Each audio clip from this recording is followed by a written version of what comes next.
climate action, gender equality, and just transition. The impacts of climate change on the world of work are undeniable. Job and income losses, rising health and safety risks, and reduced productivity.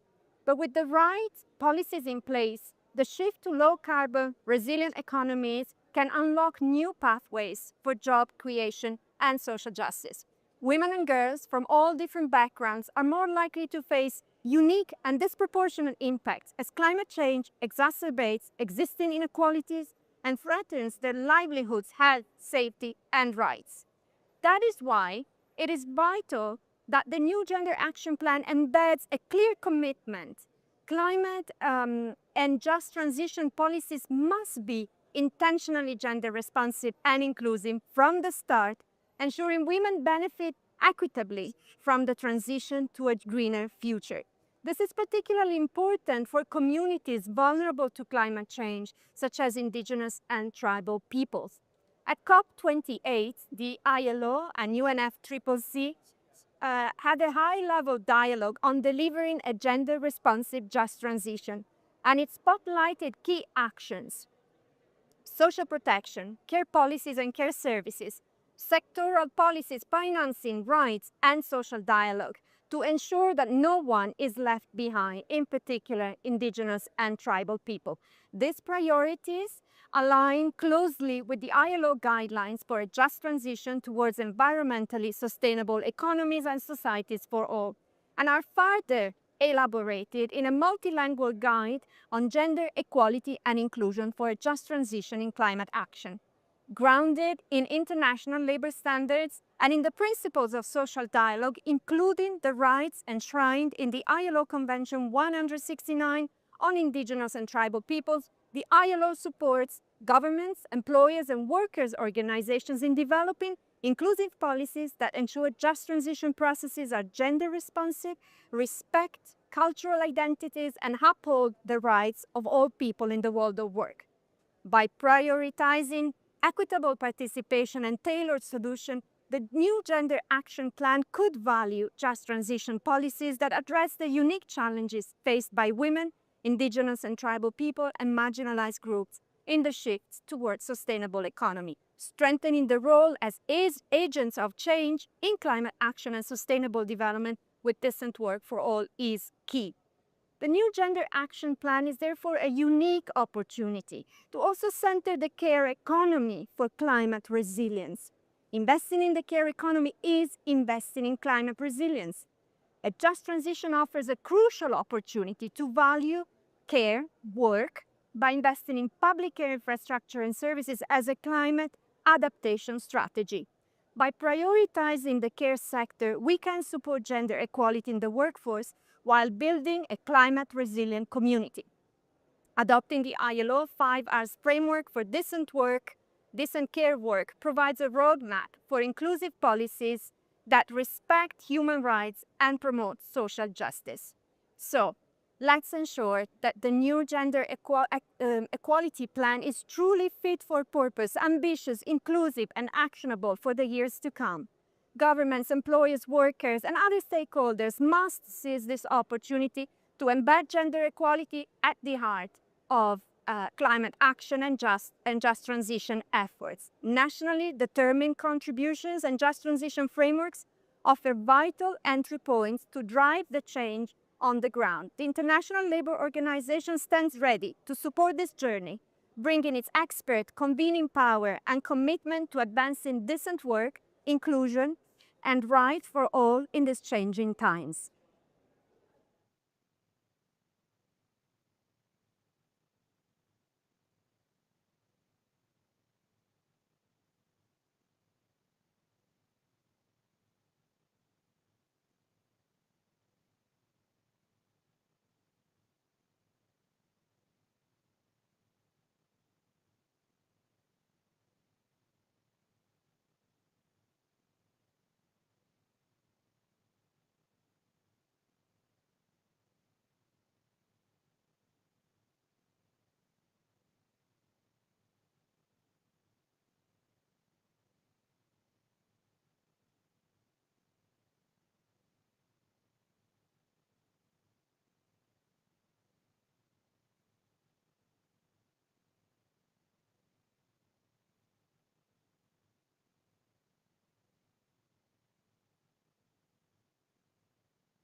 Okay, so in your groups, we would like you to work on the cleanup versions, and these cleanup versions, they should be presented in these A3s, in this A3 paper. So you have the final new activities that you agreed on or talked about.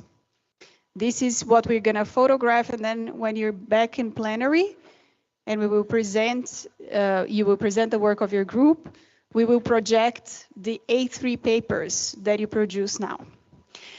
At the center of each table, we put some feedback from Mentimeter and from the online groups as well. So take them into consideration as you do your cleanup version. Thank you.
Hi, everyone.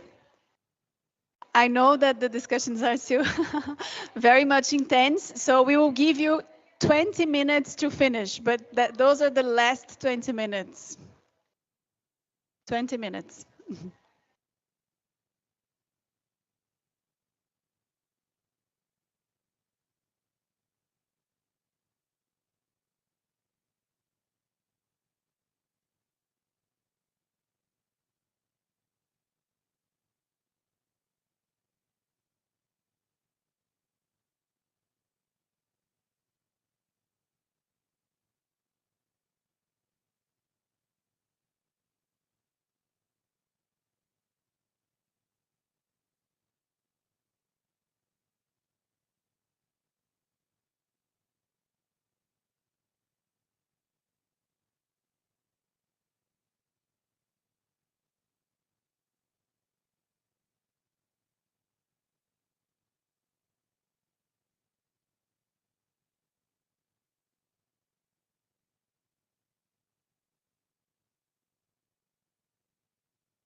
We have 5 minutes to conclude.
Okay, so time is up. We will ask for the note takers to please take the pictures of the A3s you worked on in each group. so we can project them on screen during the plenary.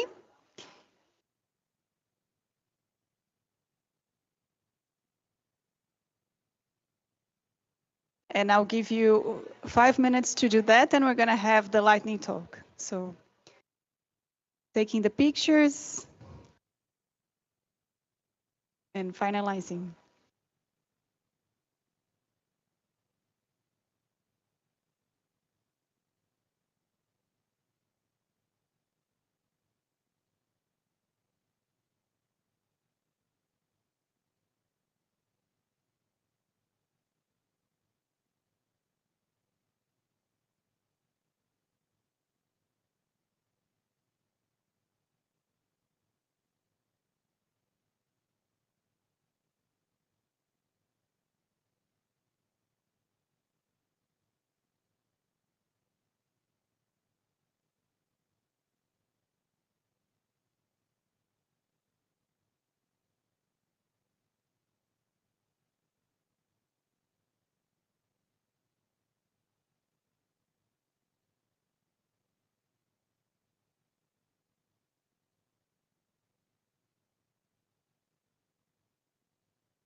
Can I have a thumbs up from the note takers that you took the pictures from your group? Yes, everyone, every group. Thank you. Not yet. Group 1. 3 minutes. Okay.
Okay, now we need to stop. So before we come here, you come here to present the work, or the mic goes to your group for you to present the work. We're gonna have the final lightning talk of these days. We were treated with amazing lightning talks on Monday and Wednesday, and now it is my pleasure to invite on stage Dr. Zonziwo Bongolo Wondie. She's the Executive Director of Women for a Change Cameroon. Welcome.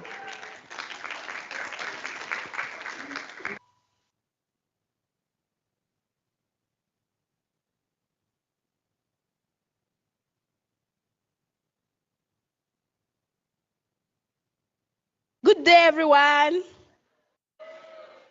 Good day to colleagues who are joining us online. What a lovely day it is. I hope my talk is going to lighten us all up as we prepare for negotiations.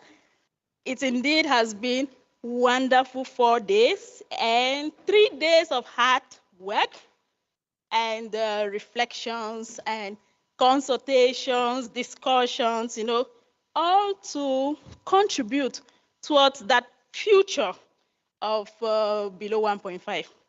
And I have no doubt that what we have contributed here today definitely will stay like that in the negotiations. I just hope, fingers crossed.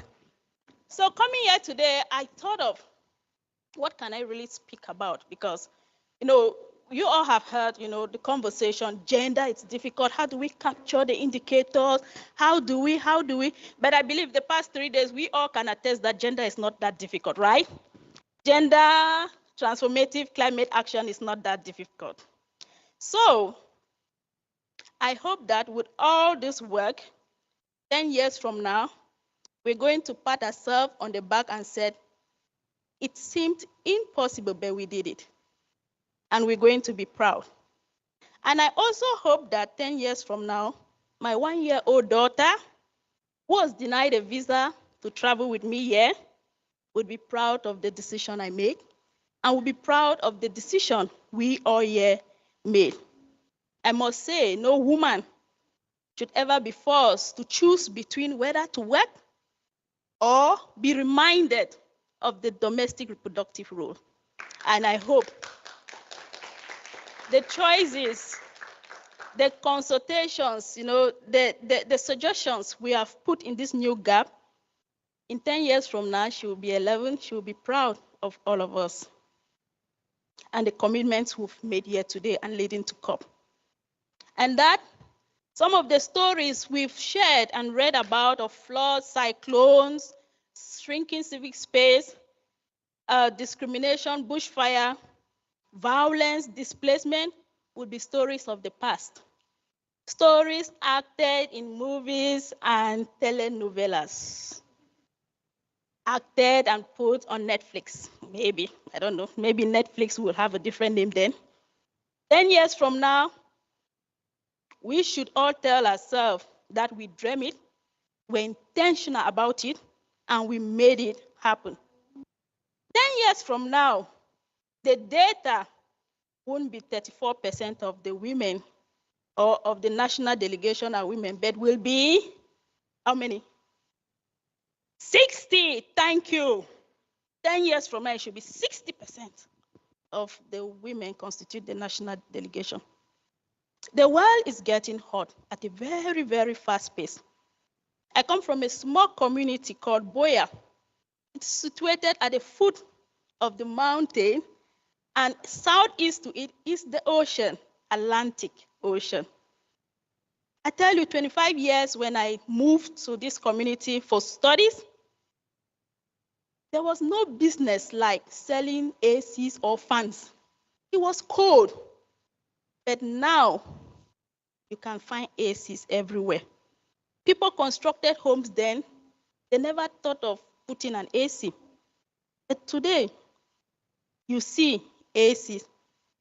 And we are faced also with havocs and flood incidents, which is not from the ocean. It will interest you from the mountain. And when this happens, we don't wait for the parties or for any partner to come and help us. we immediately take action. We immediately come together, that collective solidarity, to see how we can all find a solution. What else can we describe that? Is that not gender transformative action? It's not so difficult, right? If we understand it. It's no news that climate change is one of the major causes of migration, armed conflict, and in my continent, it has forced millions to be displaced. Besides the increasing militarization agenda and extractivism in the name of just transition. Research also shows that at least 80% of those who are displaced are women. And when this happens, most marginalized experience limited access to resources, decision-making, which also inhibits their ability to witness and recover from the climate-induced disasters. And also access basic services, including healthcare, education, housing, sanitation, hygiene, clean water, and other recovery services. The limited access to resources poses barriers and disadvantages and further exposes these women and girls to gender-based violence, insecurity, and health poverty. This can all change today. It can all change now, because with this gap, it provides us the practical tool and guiding frameworks on how to implement the Lima Work Program on gender. It demystifies the illusion that gender transformative climate action is difficult. Are you all with me? Thank you. And, and also, this cannot be done without the finances. Yeah, it can't be done without the finances. Finances which is not loan, but grants that is long-term and flexible. For us, for me, this means building bridges for climate finance, be it adaptive fund, green climate fund, you know them, loss and damage. Moreover, it also means debt cancellation and reparation for us. That is justice. That is gender justice, and that is climate justice. Combating gender inequality in the gap will need a robust and transformative approach. Like the women who always, and the community who comes together, I believe we can learn from them. We can learn from the indigenous community who have lived thousands of years safeguarding the planet. We must consent to their knowledge and work in collaboration. Decolonize funding and ensure direct access to climate finance for women and young people from disadvantaged communities. Ensure adequate capacity building and also honor the knowledge of women and indigenous community. As we wrap up this workshop, I'm hopeful that the negotiations shall see relevance to the activities proposed in this new gap. And that means taking into consideration emerging issues such as online gender-based violence, sexual and reproductive health and rights, and you can name them, care, and others. When I think about the impact of climate finance, my mind goes to the women in my hometown, Oya, Manfi, Limbe. And just to let you know that they are also following up the session virtually, organizing watch parties. Yeah, thank you. Distance is not a barrier to us. We make sure we are there because it's about our lives, about our well-being. So I think of these women that we work with for over the past 9 years who continue to experience multiple forms of crisis, both the armed conflict and the climate crisis. These women would trek for hours to fetch water, not knowing if they will encounter gunfire or being kidnapped or faced with violence or sexual abuse on the way. These are women whose harvest from their farmland was once enough to feed their household, even sell the excesses for their livelihood, but today can barely get enough to survive. Or is it the adolescent girl who shared with us in a workshop organized when asked to imagine the future without injustice, without climate-induced displacement or crisis? And in her own words, I quote, she said, When the air burns, the bullet scatters left and right. The rain don't come. Every day I wander around. Some would feel it is just too high, but to me it is to find clean water, food, shelter, safety. Clean water for my family, clean water to drink, bathe, and for my menstrual health.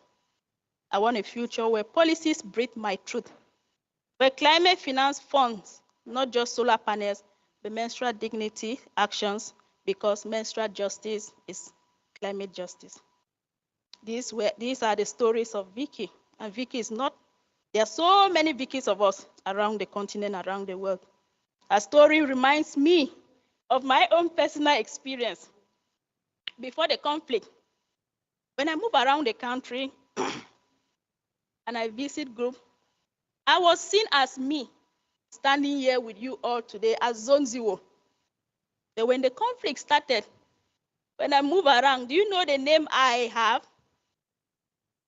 IDP. So my name changed from the me you see to now an IDP. And we all know when you have labels like that, they don't see you. They don't see you as the human being. They don't see your humanity. Your ID completely changes. You are seen as a commodity. When you go to shop, you see the label XV27, something like that. That is, you become now an object. And that is how, the whole bias begins once you are labeled in a certain way.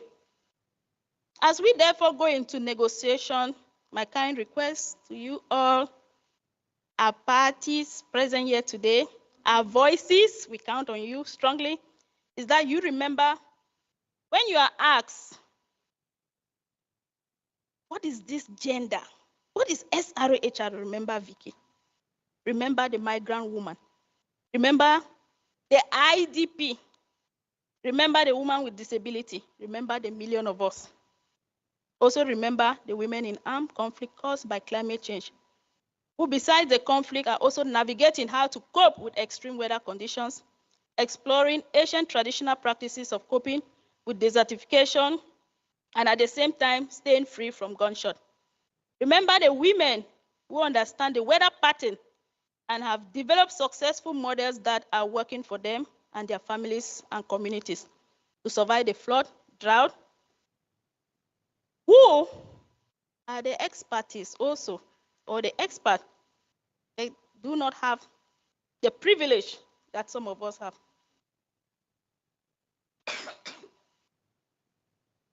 When navigating or negotiating this new gap, I beg on you to keep in mind that gender transformative action on climate are not that difficult. Remember, all of us, remember my 1-year-old, remember me also. And remember our Mother Earth. Thank you very much.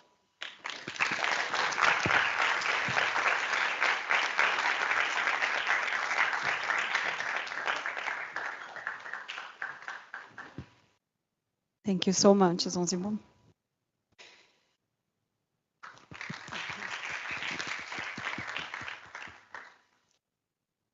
Now we will do the plenary, the report back. We will start with group 5, and then we take it from there. So the facilitator of group 5, are you coming here or should the mic go to you? As you wish. And we will not have time for Q&A, but still, here's the QR code for the Mentimeter. You can still add your thoughts, your feedback. This is valid for participants in the room and also online. So we will collect your feedback still. And please focus on what is still missing and the stakeholders and possible clashes that you still see. And with that, yes, group 5. Okay, thank you. Group 5, I'm still Jennifer, and I've been working with my colleague Jackie all day, or 2 days. 12 hours soon, guys. I think we need an applause, all of us, to stay awake. Yes. Well done. There's still work to be. I mean, these activities are not perfect yet, but this is this is how far we got. Thank you for all your work. We had this one that I think most of you, or all of you, heard this that stayed from the beginning. An activity to collaborate with constituted bodies and public and private entities to advance gender responsive means of implementation, and that the responsibility would be with the parties and the secretariat. And a timeline could be something that happens every 2 years. And it could be a range of dialogues. For example, a dialogue with all the funds and a dialogue with the Standing Committee of Finance. There's also, I mean, this is supposed to be clustered a bit more, but from these dialogues, you would have summary reports.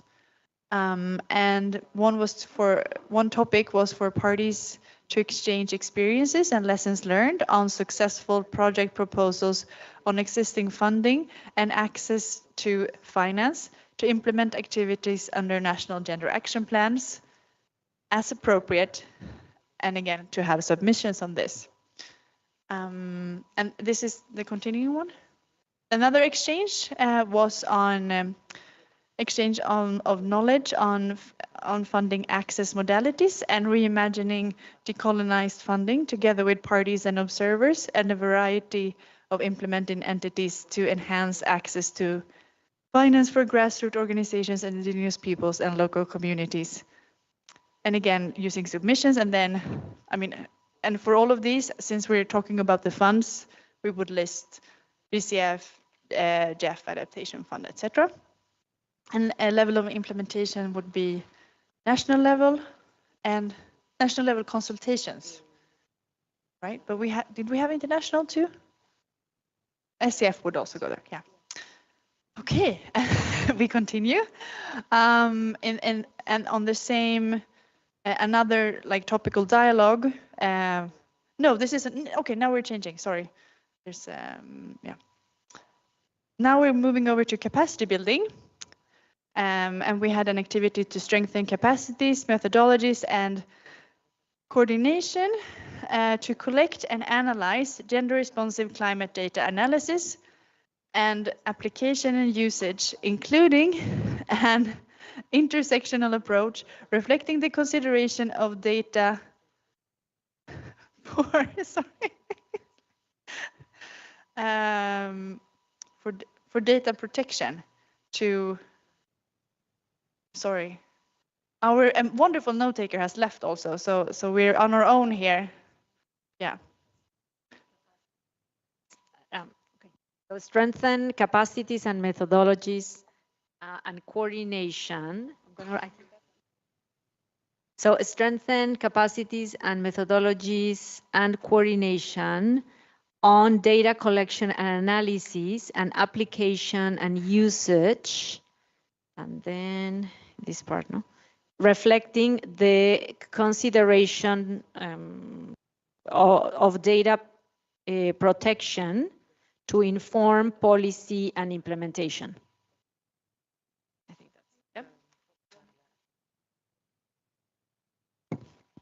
Okay, so we also, as we had shared earlier, activity D4 is proposed to continue with just an additional deliverable on the Secretariat to report on how they are implementing paragraph 23, which is on a gender responsive budgeting of the Enhanced Lima Work Program related, yeah, so that component is related on GRB, that the Secretariat reports on how they're implementing that.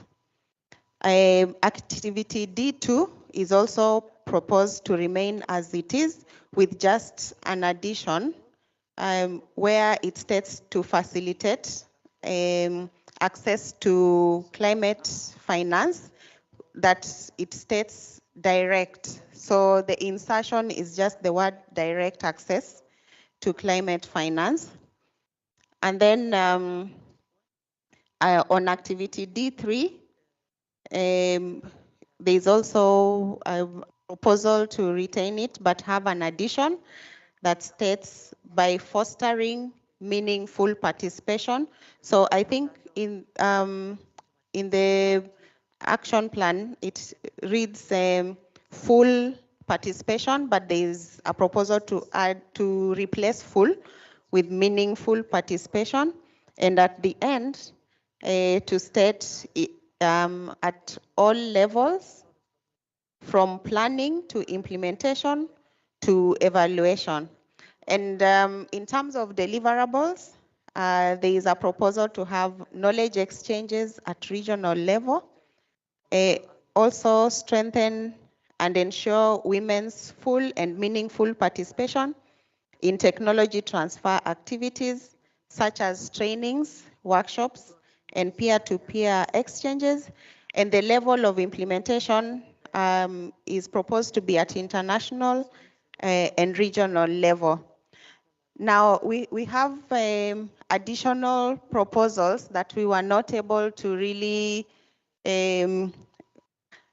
conclusively discuss and come up with an activity that runs through, what deliverables we would be looking at and how the activity would be reading like.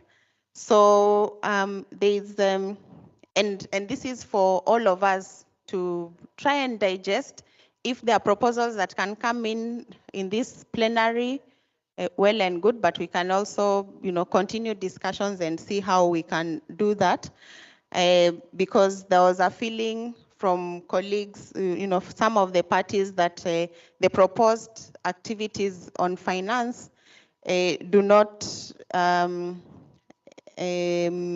do not bring out the aspect of provision of finances to be able to implement, because this is this group was focused on means of implementation. So I'll just read them quickly and then hand over the mic so that we can have any inputs later on when we discuss on this. So there is provide financial and technical support for collection and consolidation of information, provide financial and technical support for strengthening gender integration into climate policies, provide financial and technical support for development of national gender action plans, and for implementation and yes, so yeah, this was captured under strengthening capacity, but those three, in terms of provision of financial and technical support to collect and consolidate information, to strengthen gender integration into climate policies, and to support development and implementation of national gaps. So we submit and call on you colleagues to think through and help us coin activities, an activity or activities that will help us frame this within the gap. Thank you.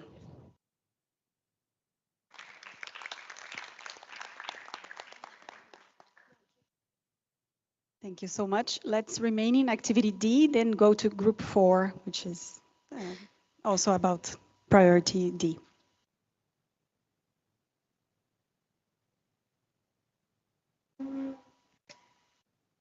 Thank you.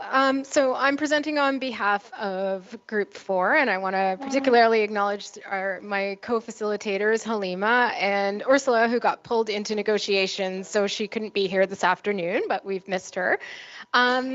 So Group 4 came together around 3 new activities.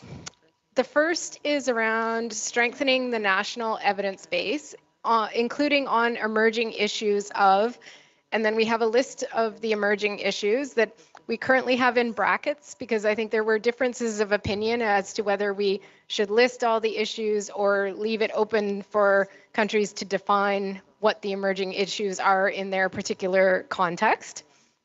But specifically, this is the evidence base to inform implementation of gender transformative climate action. So really looking at evidence into action.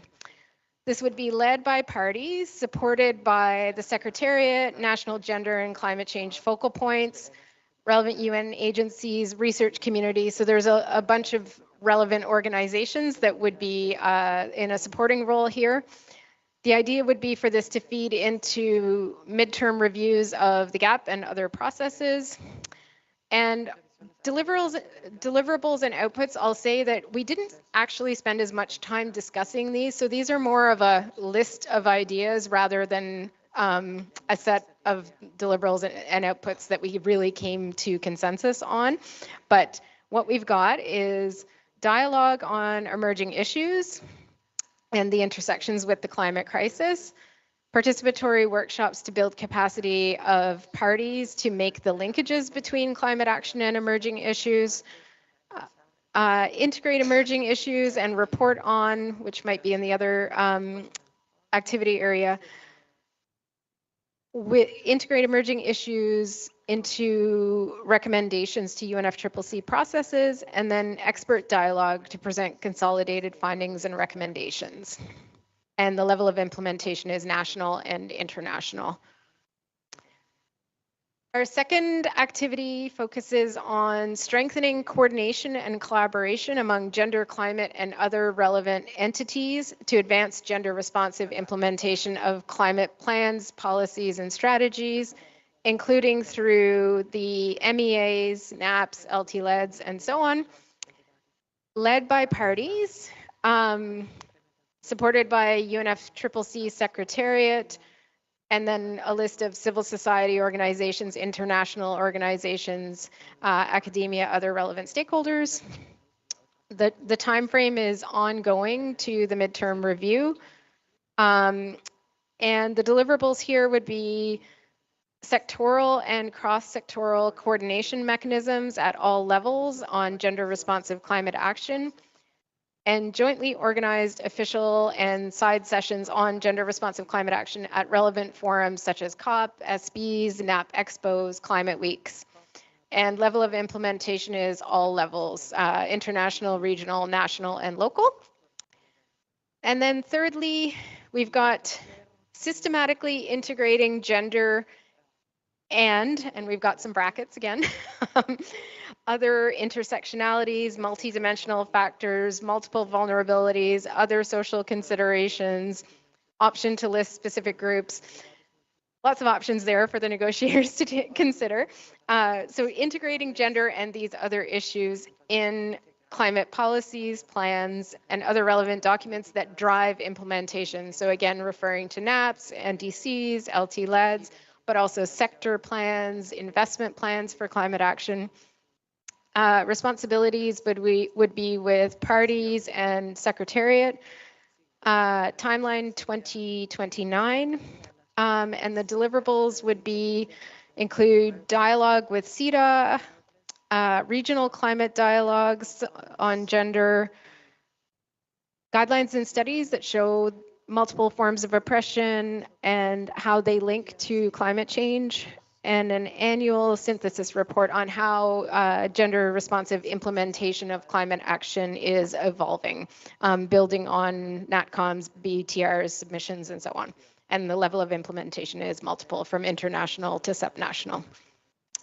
And that's it. I want to thank Group 4. I think we really came together and it was a very fun process of working together. So thank you. Thank you so much.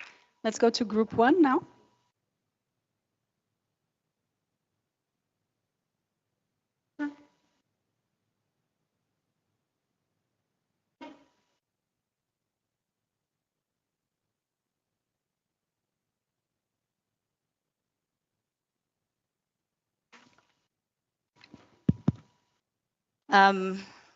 Thank you, everyone. So for Group 1 on capacity building, knowledge management, and communication, we have about 4 new activity suggestions, and we also decided that some of the proposed new activities will actually feed into enhancing some of the other activities under the existing GAP. So, but focusing on the new activities, the first one was on, there was a proposal around enhancing the understanding of multiple overlapping vulnerabilities through participatory approaches to inform gender transformative climate policies, plans, processes, and programs. And the idea of this is that to kind of address some of the challenges that came up from the synthesis report on the challenges of the gap. So understanding the intersectionalities in terms of the impact of climate change on diverse groups. And so we thought that the responsibility would lie on the Secretariat coordinating it, but mostly also parties. And we think they would benefit from the support of UN agencies on those various themes, for instance, UN Women, UNFPA. But we also thought that constituted bodies or committees, for instance, the Capacity Building Committee, PCCB, and also that CSOs would play an important role, as well as research communities. And for the timeline, we said this will be on an ongoing basis, because some of the deliverables or output is also, we think, in terms of having an in-session workshop at SBs that will focus on these multiple overlapping vulnerabilities. We think that technical dialogues will be important approaches. We think that an output of this could also be synthesis report on some of these dialogue or sessions, but also meetings and workshop at grassroots levels, and not just at the international or national, but also looking at sub-regional and sub-national. And then also another deliverable we think is important is in terms of data collection, capacity building on the intersecting vulnerabilities. So being able to collect data at some point, maybe after the sessions and the technical dialogues, to be able, as a way also contributing to the evidence base like the previous group, but also to shape the needs in terms of building capacity of understanding of these vulnerabilities. And like mentioned, this would be cross-cutting across international, national, as well as regional level of implementation. Very much. Oh, can you hear me? Hello, everyone. So another new activity that we came up with under this priority area. Still, I think it's going a bit in and out, so you have to bear with me. The other new activity that was discussed was about holding expert dialogues on emerging issues. So I know we mentioned this yesterday, and this is one that's sort of been built on and enhanced. But the activity would be to hold expert dialogues on emerging issues on the gender differentiated aspects of SRH, GBV, care work, amongst other issues. And including in these dialogues, you'd include analysis of how these issues are integrated into NDCs and national communications as relevant. So this activity is focused on making the new GAP responsive to issues that emerge as the action plan progresses, and making sure there's space to them. So we thought the responsibility to deliver this would be up to the UNFCCC Secretariat and other UN as relevant, but with input from, I think, from relevant civil society. Yeah, is it still? Yeah, perfect. From relevant civil society stakeholders. In terms of the timeline, this would run for the length of the GAP, but we envision biennial dialogues, so every 2 years. And then in terms of the deliverables, we considered having the mandated dialogues, but also space for knowledge exchange, in particular focusing on incorporating indigenous knowledge and knowledge from other marginalized communities. Shall I walk over? Maybe this is... I think that's also... obviously, maybe I'm giving off some like magnetic force or something that's impacting. I don't know. And then the other key deliverable will be the development of guidelines as relevant to inform national climate policies as well. Okay, I think it's still going. From the output of these dialogues, how they can then be translated into tangible policy.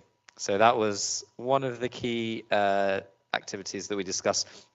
The other was how to incorporate the role of men and boys in delivery of the GAP, which I know that many stakeholders and parties have discussed, and it's also an aspect of the decision from COP29 in the Enhanced Lima Work Programme.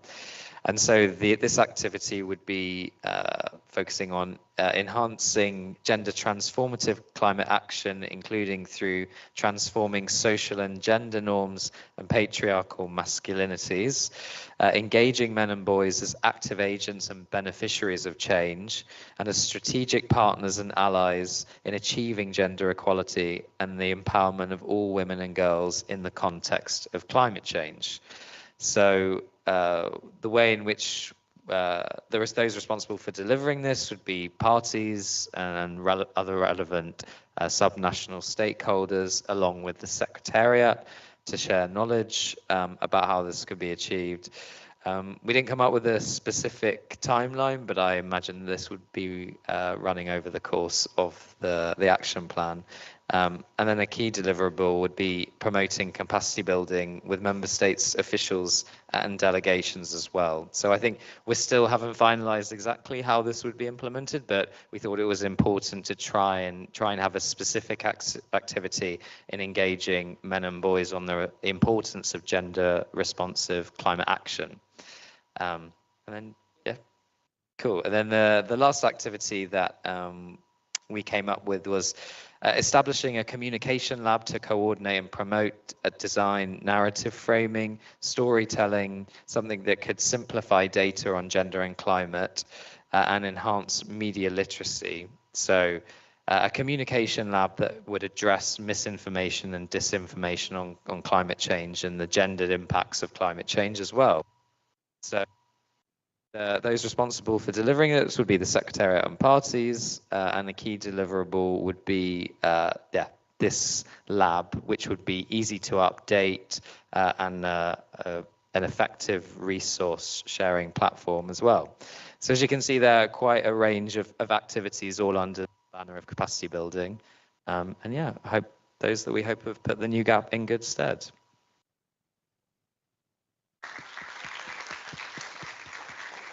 Thank you very much. Let's go to group 2.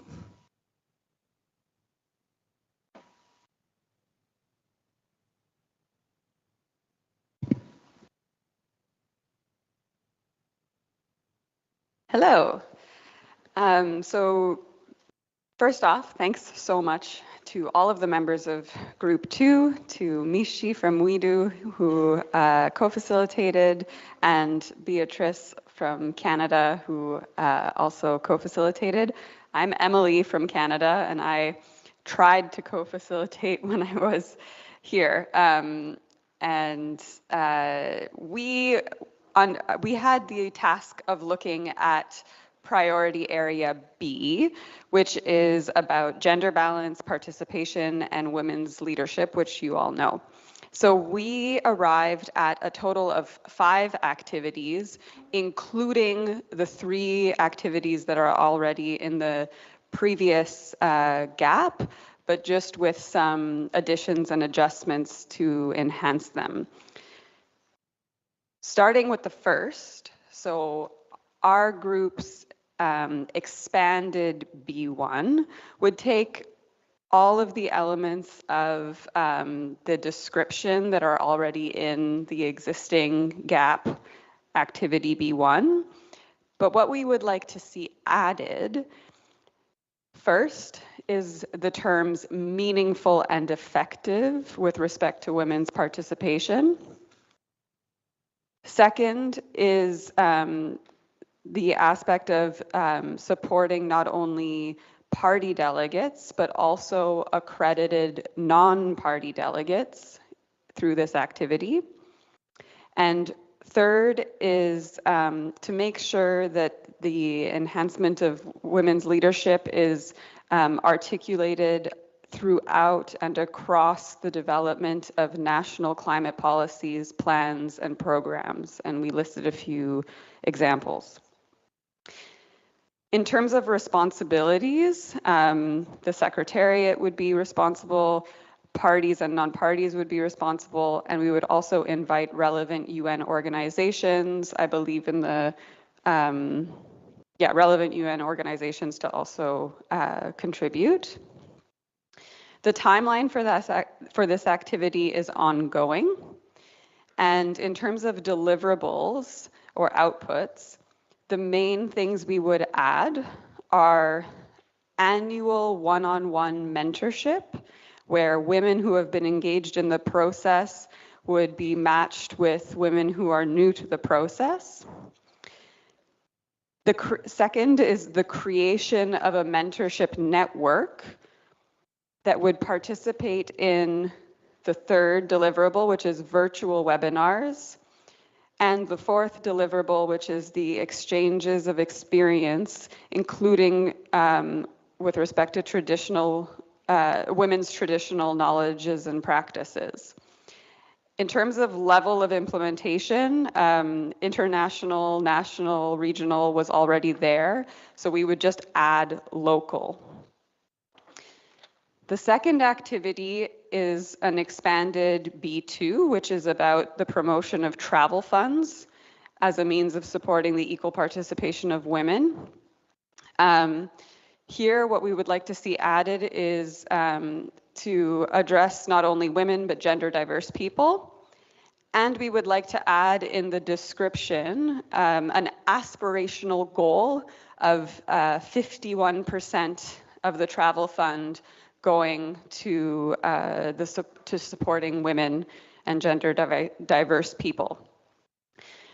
The lead for this would be the Secretariat, but we would like to see contributors as contributors, and this will become clear in the deliverable, also parties and non-parties that are providing travel support for the participation of women and gender diverse people in UNFCCC meetings, not necessarily through the UNFCCC, but also outside. In terms of the deliverables, on the timeline of each UNFCCC meeting, we would like to track the effectiveness of the travel fund, disaggregating by region, age, gender, and also identifying the sources of the contributions to the travel fund. Also on a timeline for each meeting, we would like to document the other travel support for women and gender diverse people's participation in UNFCCC meetings. And we would like to have a presentation or exchange with gender national focal points on progress of this work and the tracking.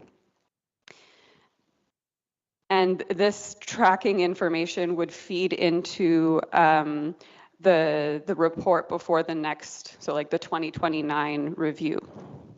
The level of implementation is primarily international with respect to the UNFCCC's travel fund, but could also be regional or national for those other sources of funding.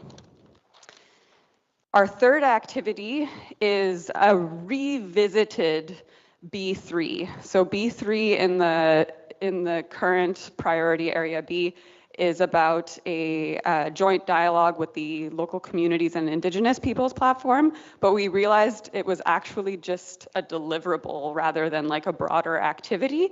So we've reworked the activity description to also include other relevant sectoral sort of or thematic dialogues.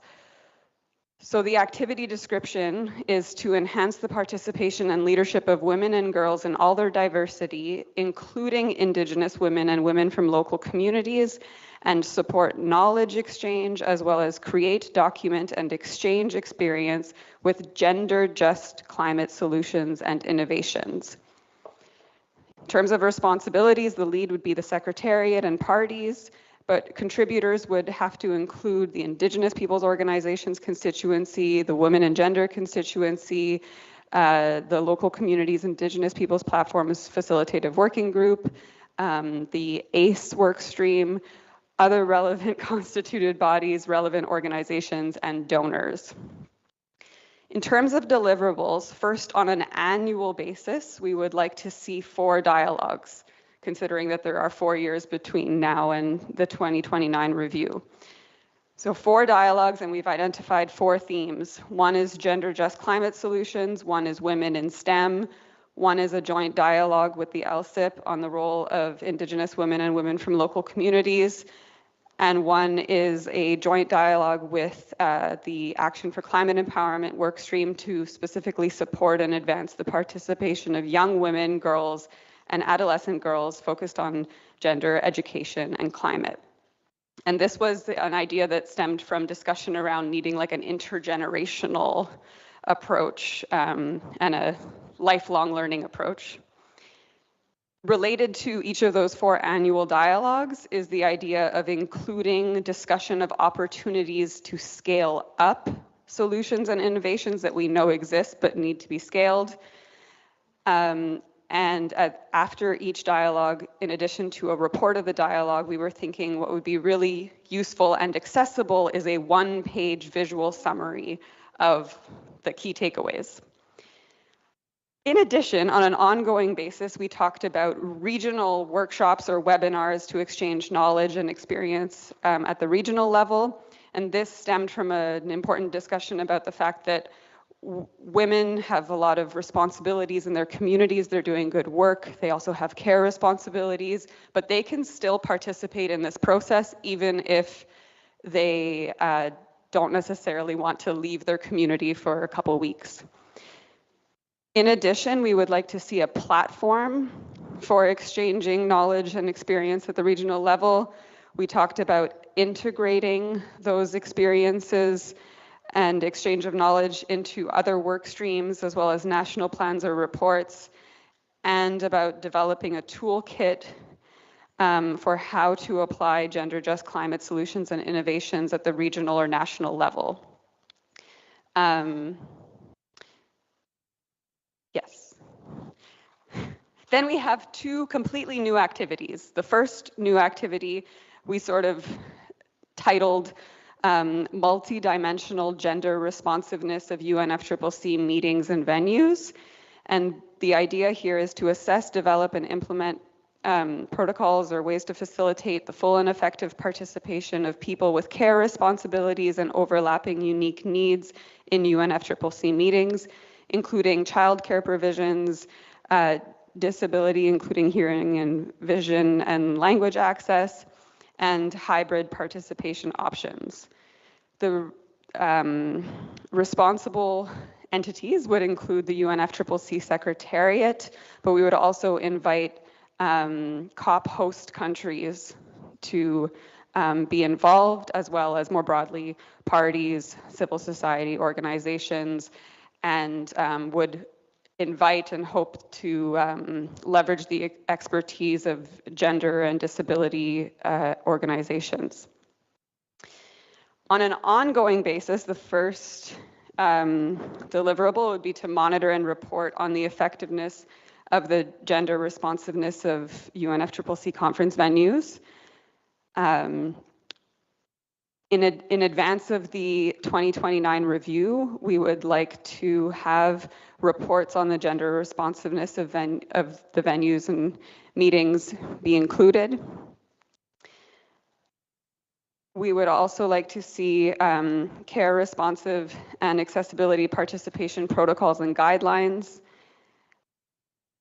And at each meeting, see the inclusion of hybrid participation, technology, and support systems. And again, ahead of the 2029 review,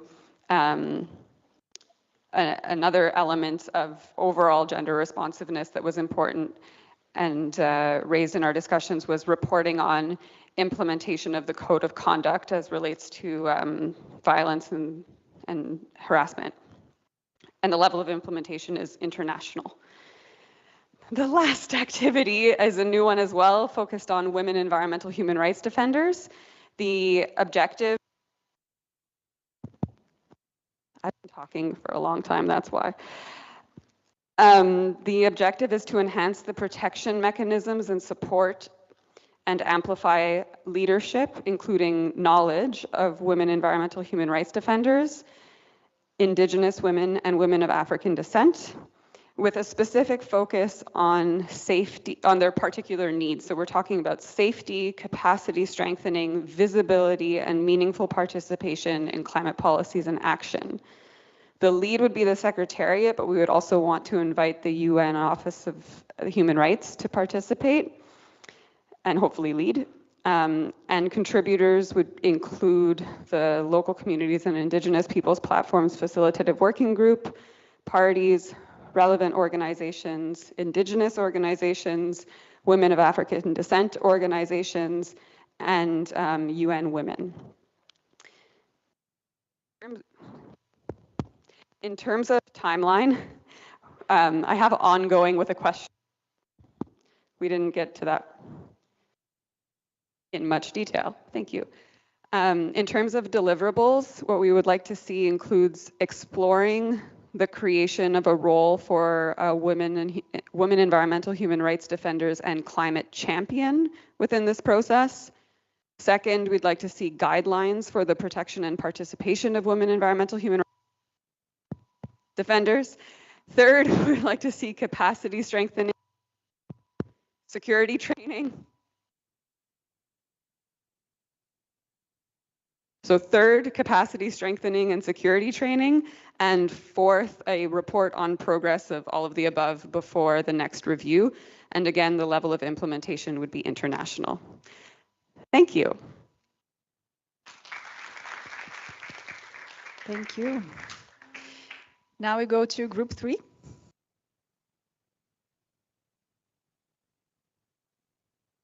So in our group, we talked about coherence, so priority area coherence with 3 proposed enhanced activities and 3 new activities.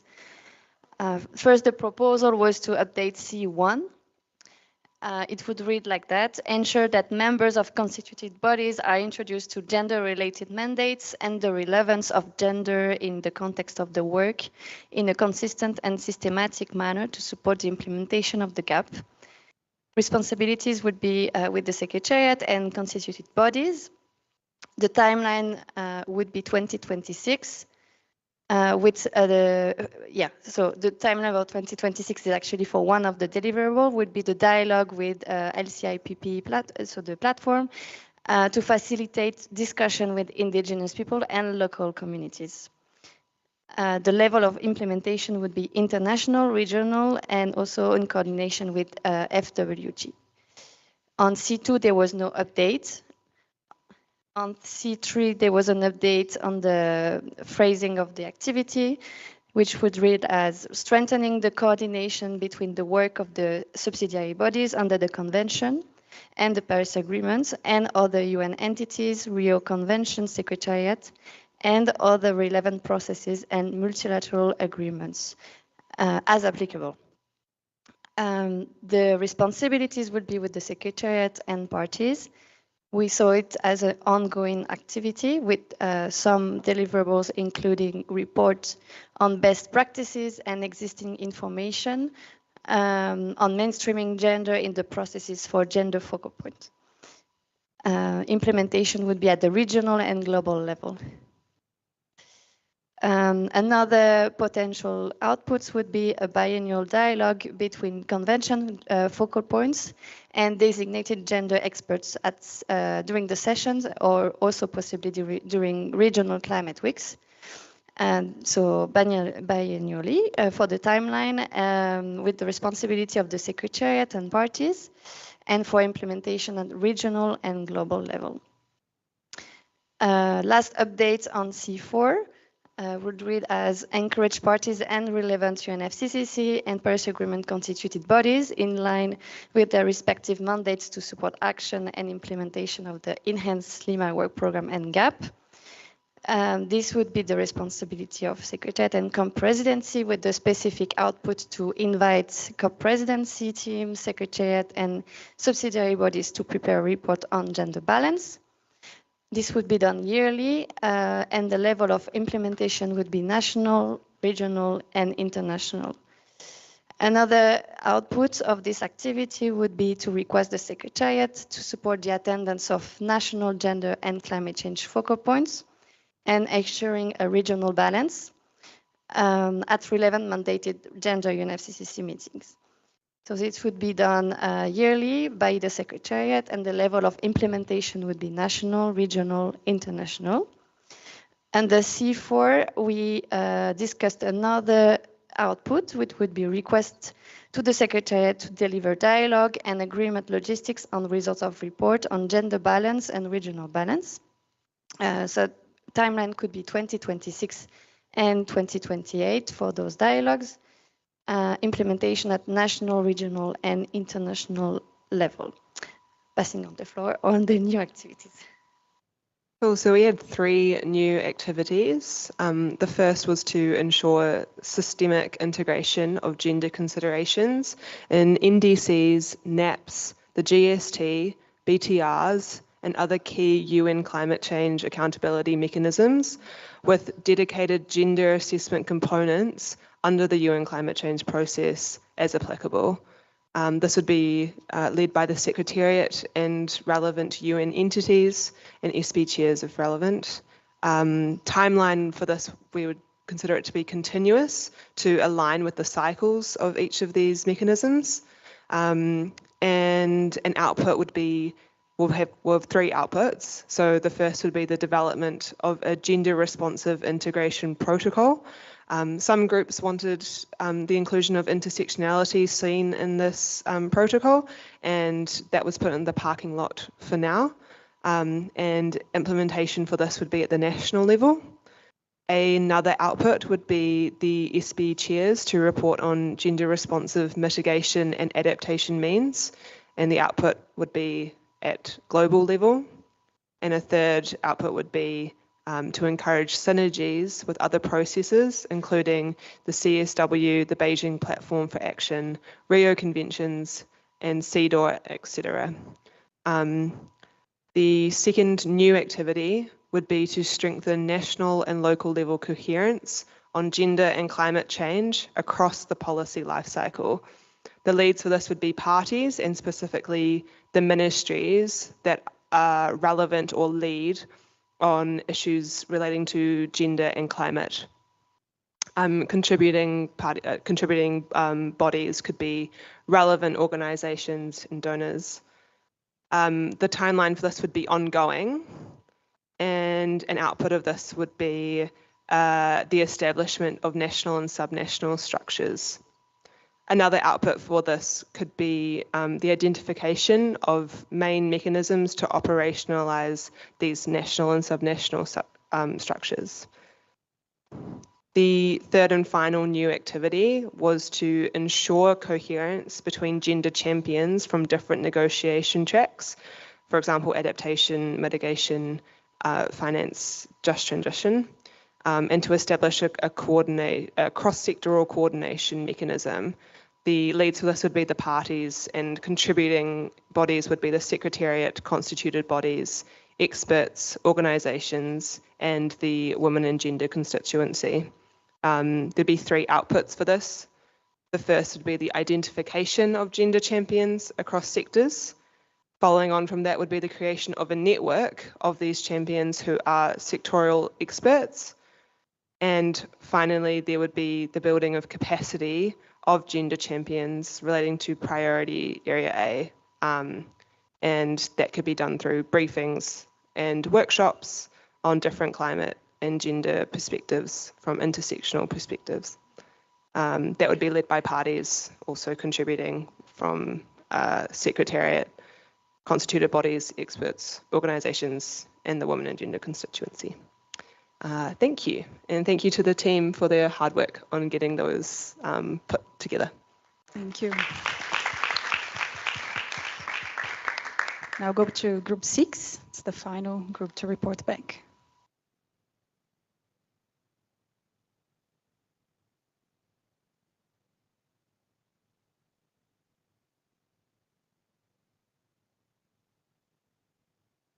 Perfect. First of all, thank you very much, and for everyone holding. We know we're the last group, so we'll try to make this a little bit more entertaining. So to keep that energy going.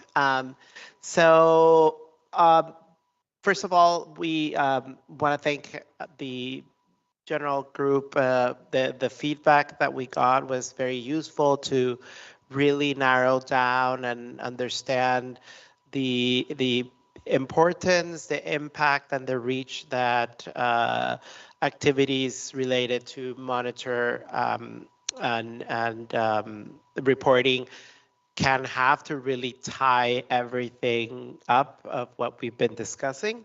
And in that spirit, we did, for those who attended or were when you were here in our table for the World Cafe, we were lucky enough to able to keep all of the activities. The only thing was that we focus on streamlining and keeping the core spirit of each one of those activities. On that regard, we would start with developing a gender indicator framework that is culturally sensitive and adaptable to national context.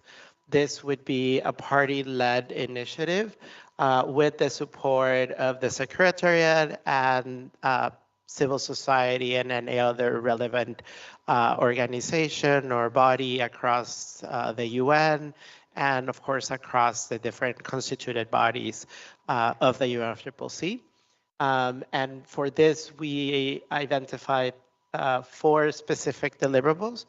The first one being a synthesis report on existing indicators that we would, the idea is that a lot of this it requires to happen fairly early within the process. So the proposal is to have the report ready by SB64, which would be next year, 2026. And then with that, be able to establish by the SB65 a technical working group that would go over the findings of the synthesis report and to across a year have discussions in SB65 and SB66 to have those technical discussions to go over and limit the number of recommended gender and climate indicators in order to have a final list by COP32, sorry. And the level of implementation, they're intended to be international, meaning that they would cover or be predominantly used by countries at the international level.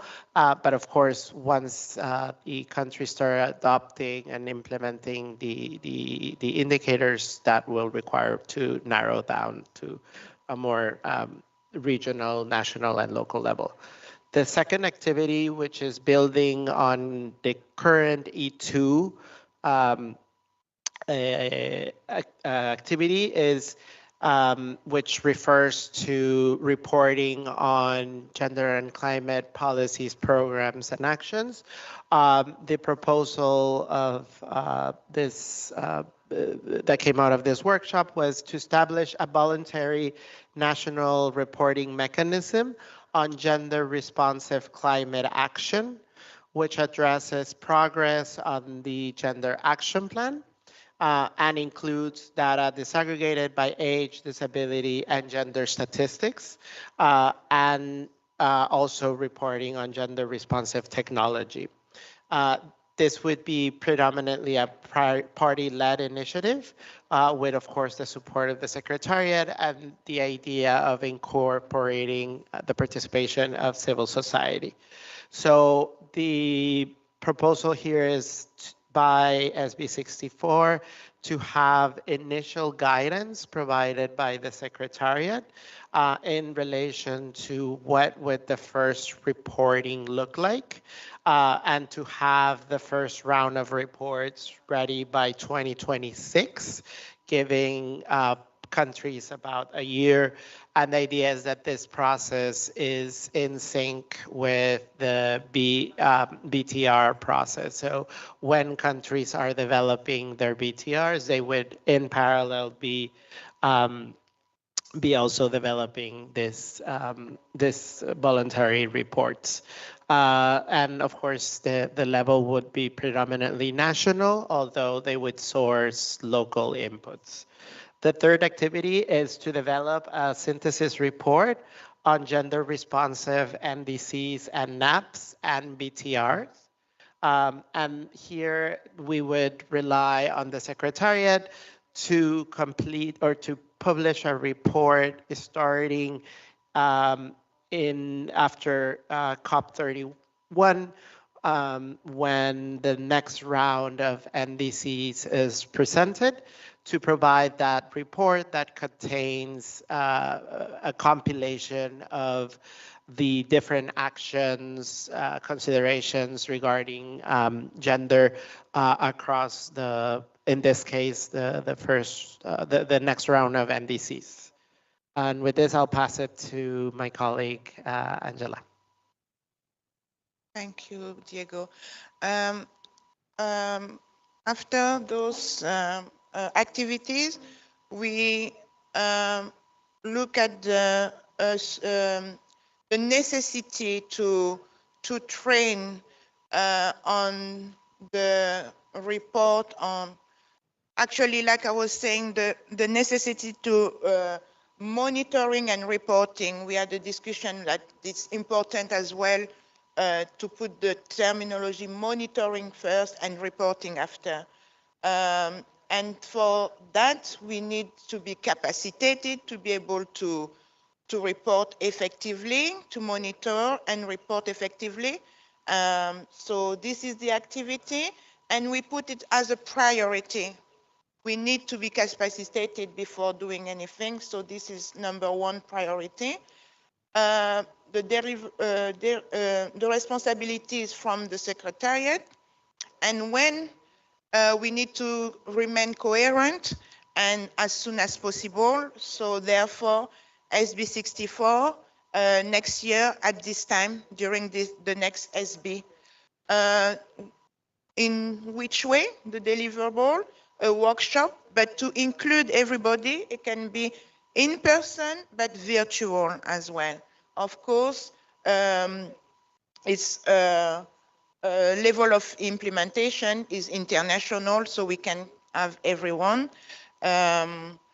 After we look at activity E1, which is already in the gender action plan, but to enhance the gender composition report, including additional data or going deeper on race, disability, age, and all the other elements that can be put there. We are sorry, this is going to be again a burden for the Secretariat, sorry. And when? Annually. So from 2026, if we can start, it will be good. The deliverable will be a report, and again, international. Activity E5, like we've been saying, linking with ACE, education and awareness campaign. This is the role of the party to try to create this awareness among nationally, locally, and then to the way we could do that and the timeline. We can use the climate week, maybe, and again the same way of delivering this. It could be a workshop, and again virtually. So we try to include as many people as possible. It can be national and regional. Establish a gender response finance tracking mechanism. This is party and secretariat and multilateral banks to establish this finance tracking mechanism, because we need them to be there. So the timeline, to be realistic, we put 2026 during the SB 64, but we'll start by a workshop and a training. Then after the workshop and the training, a year after, in 2027, SB 66, then a guidance. After the guidance, at COP33 in 2028, we can have the report from the Secretariat. Of course, the play is international. Yeah. Just to add here, the reason why we chose 2028 is because the idea is that this report would inform the, I want to get the name right, the first report of collective progress toward achieving the NCQG. So it would be very important to know what are the flows of gender responsive climate finance into the NCQG so that parties can take a appropriate decision on how to increase or modify. And then we have, so we chose two activities that we identified as key priorities. So the first one was training and capacity building, and the second one was a forum on discussing terminology. This would be party and secretariat driven, and the idea is that it would be by the SB 64, so ideally within one of the first activities of the GAP. And to have this would be, the deliverable would be a workshop that would be hybrid. And the idea, and when we've been mentioning the idea of hybrid workshops, is that we want to have a recorded memory so that we don't necessarily have to be doing workshop after workshop, but that these workshops with the support of UNITAR or UN Learning can be transformed into a kind of a virtual model that can help be replicated, and so therefore we're not trapped in an eternal circle of workshops, and a report that kind of showcases the findings of the terminology discussion. And it's important to clarify, this would be a forum and discussion on gender and climate terminology. And then finally, promote synergies between the GAP at the IPCC and the global stocktake processes.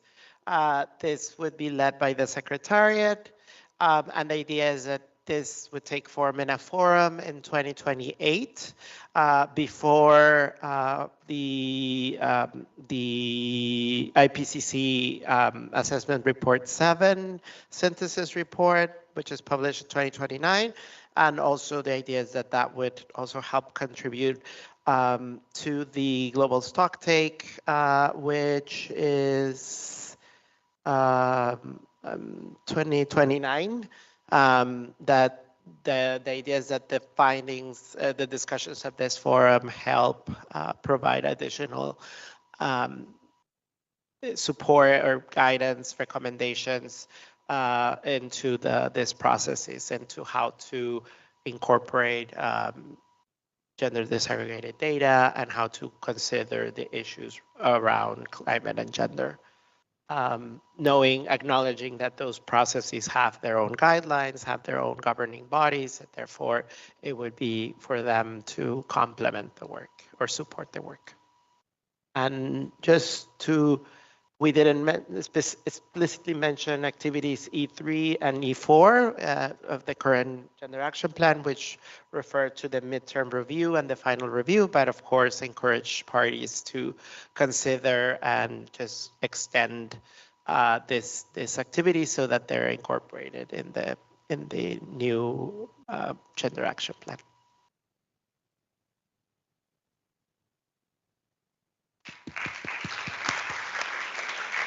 Thank you. Thank you so much. Let's give a big round of applause to all of you, because this is amazing. Well done.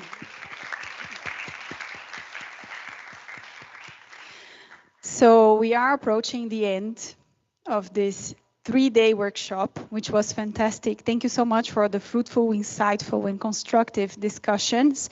It was amazing to see you respect the technical. You have a question?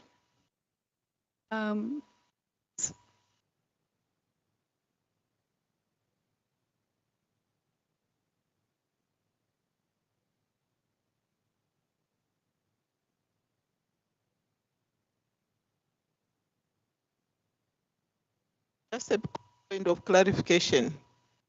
I thought yesterday when you opened, you had said that we're going to have all diversity. But I was surprised that there are some proposals of activities which I proposed in group 5, which were taken as work in progress and packed. And I'm not sure why these proposals were packed, because I don't think we have got to negotiating yet. These are proposals which I proposed from my own country, which I would want to see included in finance, but I heard that these proposals have been packed as work in progress, and I would want some clarification why this has happened. Thank you.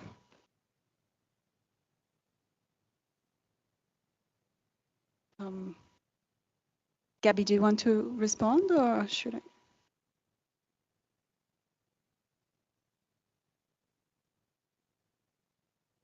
So if I understand correctly, you had some inputs to group 5, which were not reflected in the report back. Is that correct? Because everything that was spoken about in every group, doesn't apply just to group 5, but to every group, has been recorded by the person who was taking notes. And that's the basis of the information that is the record, but is it the report back and the information that was provided there? I can clarify. In the report back, there were some paragraphs that I had proposed, which were considered as work in progress and were packed, not as part of the proposals, but they were packed as work in progress. I'm not sure why they were packed as work in progress. My understanding of what things were included as work in progress is perhaps the level of detail that you were able to discuss at any given point. And so there will, none of those have gone away, still exist. Thank you. And thank you, Margaret, for the intervention. Just to assure that it's just that the group did not find the correct, did not have enough time to frame the activities based on the template that was given. So they'll be captured as that, but they need to be worked on in terms of the framing, responsibilities, timelines, deliverables, and level of implementation. So they'll be captured, but they've not been worked on based on the given template conclusively. But our rapporteur has captured them. Unfortunately, he had to rush to another meeting, but they are captured.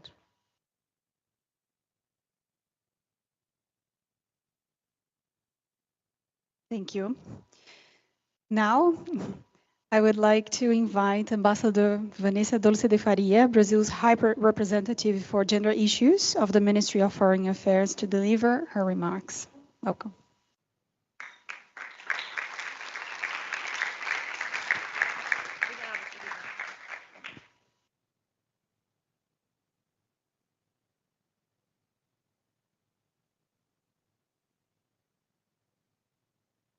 Boa tarde, good afternoon, everyone. I would like to start by thanking the Secretariat for organizing this 3-day event. We understand that by dedicating 3 days to this workshop for dialogue and reflection prior to the negotiations on the new GAP, the UNFCCC is sending a very clear message. We need a strong decision on gender. This item is also a priority for the incoming presidency, and Brazil honored to build on the legacies of previous Latin American COP presidencies with a view to advancing the agenda on gender and climate at COP30. We all know that climate change is not gender neutral. Women are more affected than men by climate change. Women are significantly more likely to be killed by natural and climate-related disasters. And the stronger or more intense the climate event, the larger the gender gap in mortality between men and women. Women represent the majority of the world's smallholder farmers. When droughts shrivel the crops they grow, or when floods destroy them, women lose one of the few opportunities they must earn income. As climate change depletes local resources, women must travel longer distances to collect water or firewood, exposing them to increased risks of gender-based violence. And as family incomes decline due to lower crop yields, more girls are put out of school and pushed into child marriages. Last year, we were able to approve a new, robust work program. I know that negotiations were neither easy nor satisfactory to all, but we achieved a meaningful text that reaffirms parties' commitments to addressing gender inequalities within climate action. Truth is, there is no fighting climate change without confronting gender inequality, without fighting racism, hunger, and poverty, without seeking to reduce social disparities both within and between countries. In sum, there cannot be fighting climate change without climate justice. I know that all this seems abstract and idealist. We all had enough vague wordings, and it is time to bring these decisions into the real lives of real people.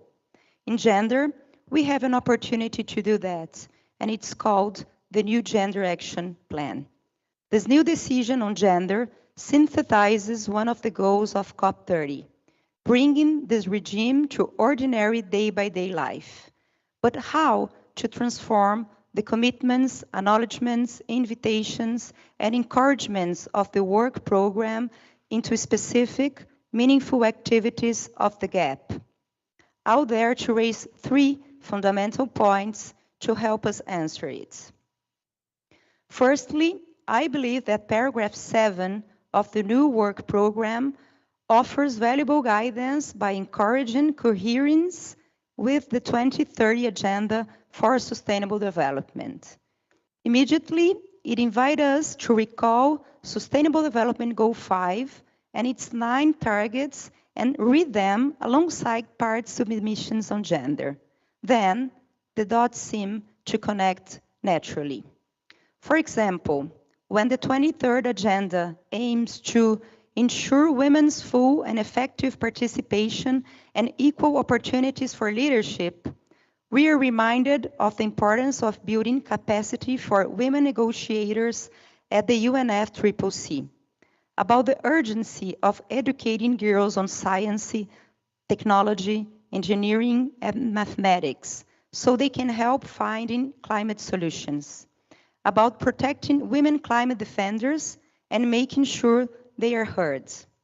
Or when the 2030 Agenda mentions equal rights to economic resources and equal access to ownership and control over land, we are referring to the need to empower rural women to safeguard their incomes from the economic impacts of climate change.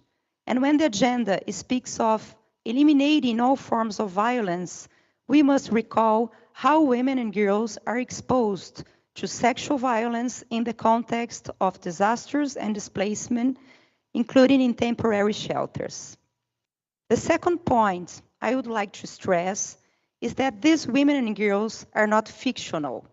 They have names, they have identities, addresses, and they are diverse.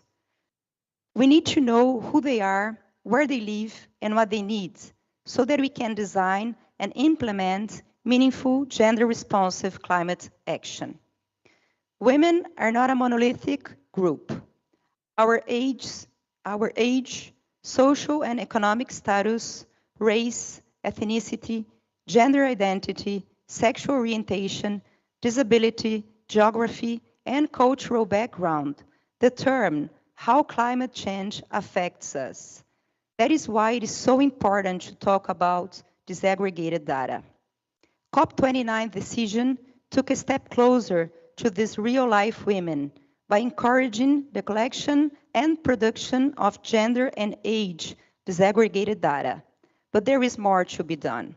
We need to discuss and clarify the impact on women's ability to respond to climate change by overlapping and intersecting vulnerability elements, such as racial and ethnic discrimination, disability, age, location, low income, migrant status, or combinations thereof, especially for indigenous peoples and local communities.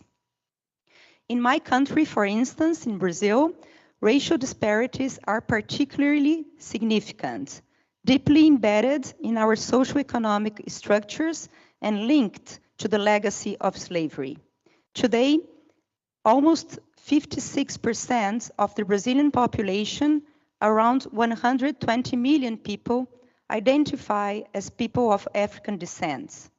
Recent data indicates that around 73% of the population living in urban vulnerable areas are of African descent.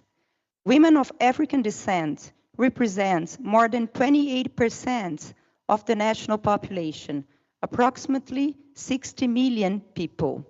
As a result, they disproportionately experience the impacts of climate change, yet continue to be largely excluded from the decision-making spaces that shape climate policy.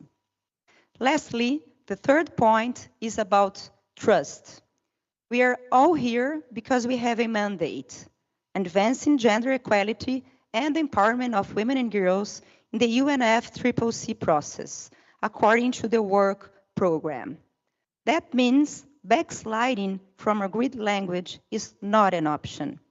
Text of the UNFCCC and its Paris Agreement, past decisions, international conventions, and declarations may only be changed to a more ambitious wording. And we have plenty of reasons to be ambitious about care work, impacts on women's health, smallholder women farmers, the gender gap on STEAM, violence against women climate defenders, sexual violence in the context of disasters, just to name a few. At the same time, the regime cannot uphold more empty promises. We cannot afford to fail in implementation. Therefore, each new activity must be followed by the necessary means of its implementation. And that means a new level of cooperation, training for delegates, e-learning, facilitating technology transfer, and closing the finance gap. Finally, in this spirit, I reiterate the words of the COP30 president in his third letter and invite all negotiators and parties to engage in the following days as co-builders of global trust, working together to ensure significant progress at SP62. Thank you very much.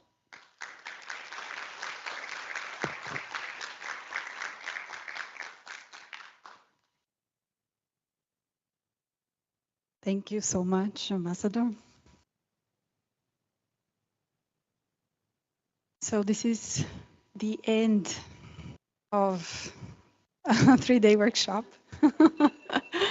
Yeah, you can see the alarm is on.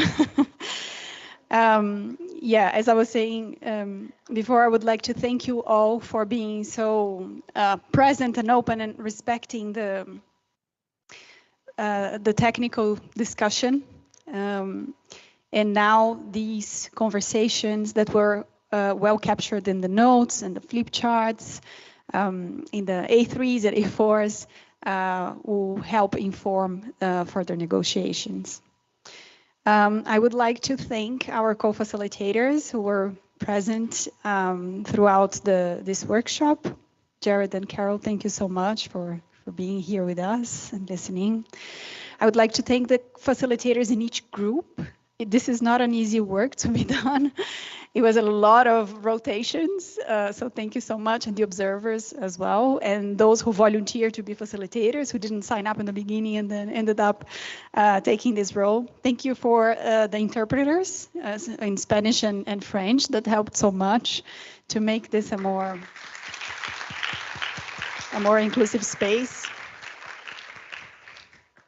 Thanks to the gender team, who is awesome. So this is everyone behind this workshop.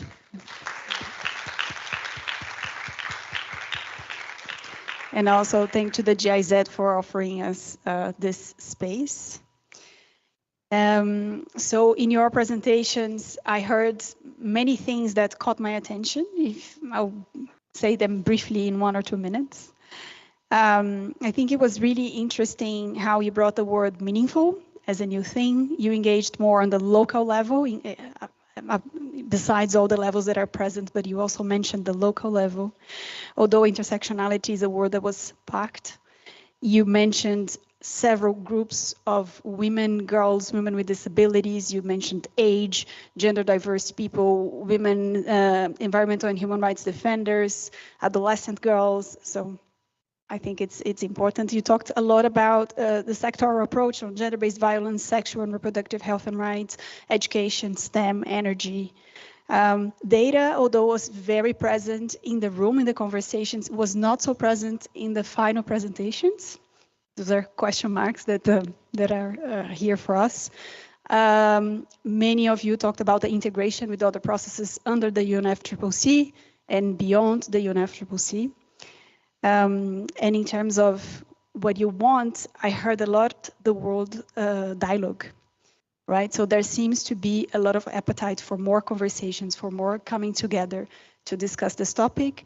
And then a little bit less, but still very important, workshops, trainings, reports. So there is, it seems like there is a need for knowledge and sharing, which is very beautiful and important at this point. And then the reporting and the monitoring and the accountability was also mentioned. As I said in the timeline, the word technology, it was particularly absent for me. I do a lot of foresight workshops where out of like 5 groups, 4 talk just about AI, you know, and it's difficult. In other spaces, I'm like, can we talk about other things, not just AI, not just technology? And here, this was not so present. So I think it's another question mark for us to investigate. Why is that?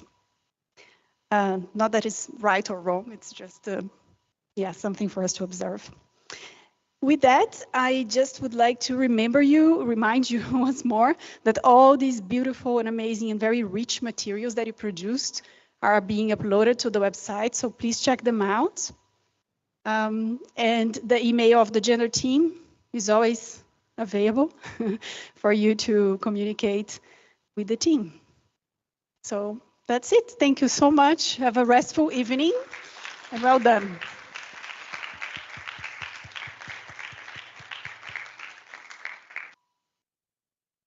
Okay. Yeah, I think so. It is. And just to about tomorrow, because it doesn't end here. This is really just the beginning. There will, at the moment, what we have is scheduled an informal consultation at 10 o'clock tomorrow in Wien, in the WCCB. Now, rooms are, we don't know how many people are going to be in the rooms tomorrow. So one thing to keep in mind is that there will also, all of the informal consultations are also on the platform. So if there isn't space in the room, you will still be able to follow the discussions. And if there is not enough space in the room, that will have implications for how we manage observers in the room, but we will have a process for that and communicate it. So please check IPTV because this is the scheduling as we know it right now. But we'll see you tomorrow.